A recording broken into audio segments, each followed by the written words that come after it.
Hello, you wonderful people. So for today's video, I'm going to talk about some updates news-wise that we got recently for the Invincible live-action movie, which, if you weren't aware, there was a live-action Invincible movie that's been in the works for a while. I believe it's been in works even before the animated series on Amazon Prime was even announced. But it's such an interesting situation because, like, right, we're getting that live-action movie even though we have this animated series adaptation, and it's not like it's a situation of, like, you know, sometimes you get different adaptations of something in a different medium because it wasn't successful in, like, one. Like I want to say, like, the Mortal Instruments, for example, like, it didn't necessarily work as a movie, but it did get later on adapted into a TV show, because that's all based on, like, I believe a series of novels. So it's I think it's one of those situations. There's a couple examples of stuff like this, but I think this is such an interesting situation because it's not like the animated series was not like, oh, not successful, it was panned or something. It's like, no, it was well received. Most people really liked it, even to the point that Amazon went ahead and renewed it for a second and third season. So so it's just interesting. But obviously the conversation about the plans for this Invincible movie, they haven't really announced too much. Only that Robert Kirkman is only updated saying that they're going to do their best to make sure that it is a different experience than, like, I'm assuming the TV show and the comic, because the TV show is a pretty faithful adaptation of the comic book based on what's kind of been said, based on, you know, I've heard from people who have read the comic. Yeah, they've shifted some stuff, like maybe they've expanded certain characters, giving them, you know, fleshing them out more.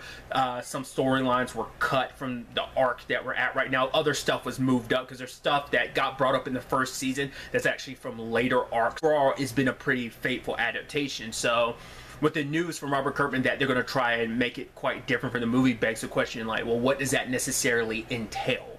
You know, because initially when I thought there was like, okay, they're still doing a movie, I initially thought, like, okay, it must be a tie-in movie, because the universe of Invincible is pretty vast and big, even to the point that even though it's like vast and big, just with the mainline run of the comic, there are spin-offs as well in the comics. So that's why I was wondering, like, could this be something that's kind of based on those, like, spin-offs in that universe, or just, you know, something else in that universe? But based on what's come out, it's like, no, we are kind of getting the same story we're getting from the TV show following Mark's story, you know. So I thought that's kind of interesting. But obviously it's a movie and not a TV show, so it is going to be a lot more condensed, which is going to be interesting, because that means you're going to have to cut out a lot of stuff, you know, like, in a sense of a lot of the character moments and stuff like that. Getting to spend a lot of time with those characters, you're going to have to, like, remove some of that. So there's certain things that, like, we won't be able to spend a lot of time with that, but I guess it's like, what could they do? Because the conversation that's also come up is, this isn't like a DC or Marvel thing where it's like DC and Marvel, like, take Batman for example. In DC, Batman's been around for decades upon decades, for like 80 plus years, like something of that nature. So it's like there's 80 years worth of stories and villains and stuff to pick from. You can go like, oh, I can do this, and then you can modernize it or change it this way or that way, and it's just, there's so many stories you can pull from. But Invincible is, yes, there's multiple parts and arcs to these stories, but it's one continuous story. So that's why, like, getting a movie adaptation is weird, considering we're already getting that storyline done in the form of an animated series. I guess it makes sense too, because maybe the animated series isn't for everybody, because some people do have their reservations about animated stuff. I get it. It's just not for everyone. Some people, it's like, it's just, it's not that. So some people probably be more inclined to be like, I'd rather watch a, like, live action movie than an animated series. You know, I mean, it is what it is. You know, everyone's got their particular flavors and taste about stuff like that. Once again, I'm more of a TV person, but, you know, it is what it is, and I've always been a big fan of animation as well. So I'm wondering, like, whereas, you know, because this you know, this applies to both the TV show but also the comic as well, that it starts off small. Obviously we got all the Earth-based stuff, and then we're going to escalate and grow to the more universal stuff. So part of me is wondering, like, are they going to start a little more large scale in the movie? Like, now this next part, this is where I am going to be entering spoiler territory. So if you haven't, like, read the comic, or I'd say read the comic in general, but specifically if you haven't watched the first season of Invincible,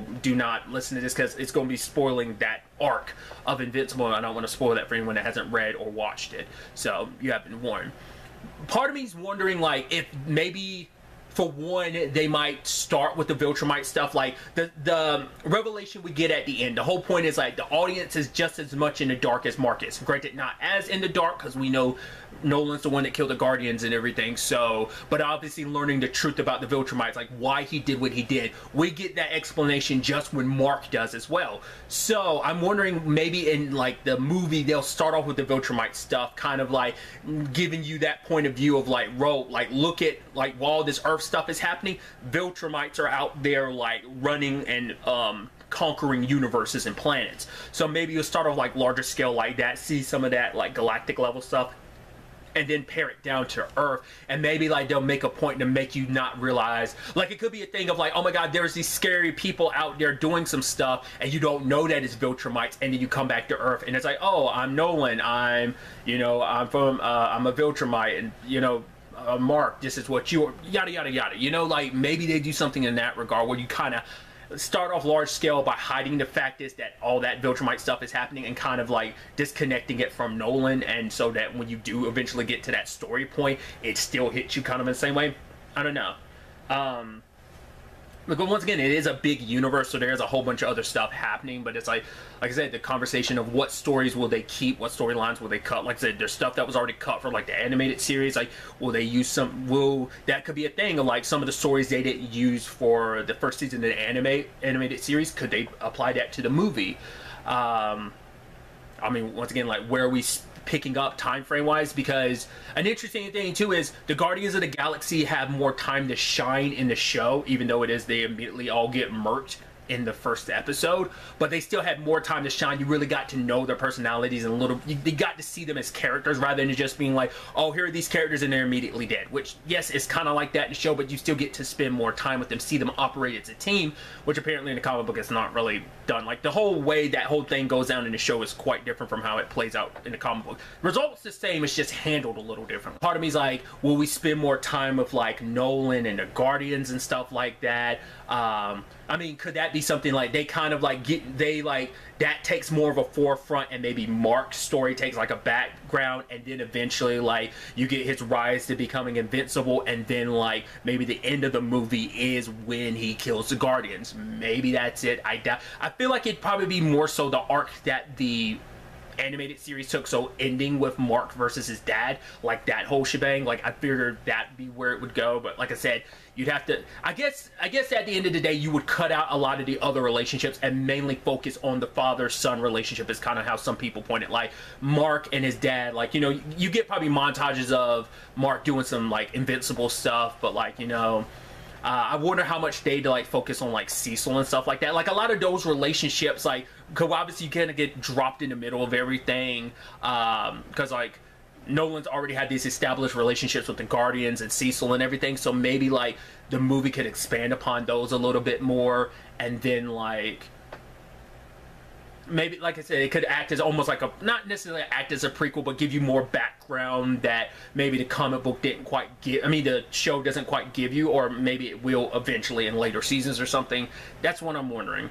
Because there's still a lot in this universe that's not really explained, but I don't know if that's something that's going to be explained later on, or whether a lot of that's like, because it's like, oh, how do a lot of people like on Earth have superpowers? They never really get into a lot of that. It just kind of, I don't know if that's meant to be what it is in the comic book as well, that it's like, hey, it's just, this is the state of this world, it is what it is, just accept it, that's, which I'm perfectly fine with that, but I'm curious, would that be something the movie would dive into a little bit more of explaining this world of superheroes? Because it is a movie, a lot of stuff will be streamlined, so focusing mainly on Nolan and Mark's relationship being the crux of this story, this father-son story, I think probably would be the thing that they would focus on the most. So like I think that'd be because that's the only way I could really see, like I said, it is one focused story, so it's like, how do you really like not let you like heavily diverge, because we might be talking a little bit like of a Preacher situation. Now I've never read the Preacher graphic novel, but based on what I've kind of read up a little bit on some of the differences and what people have kind of said, I was reading something that basically described it as like,